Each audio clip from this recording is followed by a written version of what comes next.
Et on se souvient du récital la semaine dernière dans la première confrontation entre ces deux nations. Le Sénégal s'était imposé à domicile 5-1, donc pas beaucoup de changements dans le 11 de départ d'Aliou Cissé, avec seulement les entrées dans le 11 de Pathé Ciss au milieu de terrain et de Moussa Niakhaté au poste de latéral gauche. C'était la même attaque qui était alignée avec Iliman Ndiaye, Boulaye Dia et Sadio Mané. C'est justement Iliman Ndiaye et Sadio Mané qui s'illustrent en premier.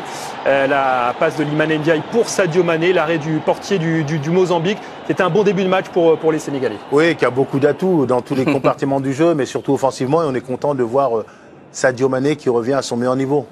Tous les joueurs offensifs avaient marqué, en tout cas tous les joueurs offensifs alignés la semaine dernière face au Mozambique. Il y a eu moins de réussite cette fois-ci. La tête ici de Pape Matar Sarr qui passe juste à côté. Oui, ils se sont créés beaucoup d'occasions, ils ont été dominateurs. Et c'est bien de voir ce joueur, Pape Matar Sarr, dans le 11 du Sénégal. Il va amener plus de créativité à cette équipe. Le but, il intervient à la 18e minute de jeu. Vous avez vu Sadio Mané dans une position axiale. Et alors on sait pile dans le bon timing Boulaye Dia qui est en train de prendre la place de numéro 9 dans cette sélection.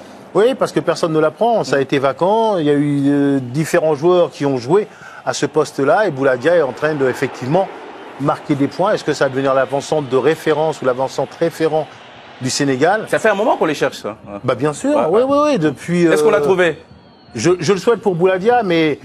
Voilà, ça va se jouer à très peu de choses. Il y a beaucoup de concurrents pour ce poste, beaucoup de concurrence aussi. En tout cas, sur ce match, les Lions de la Teranga ont manqué d'efficacité par rapport au premier match entre ces deux équipes. Il y a une dernière occasion ici pour Sadio Mané, qui, vous le voyez même à l'extérieur, à Maputo, est une vraie star.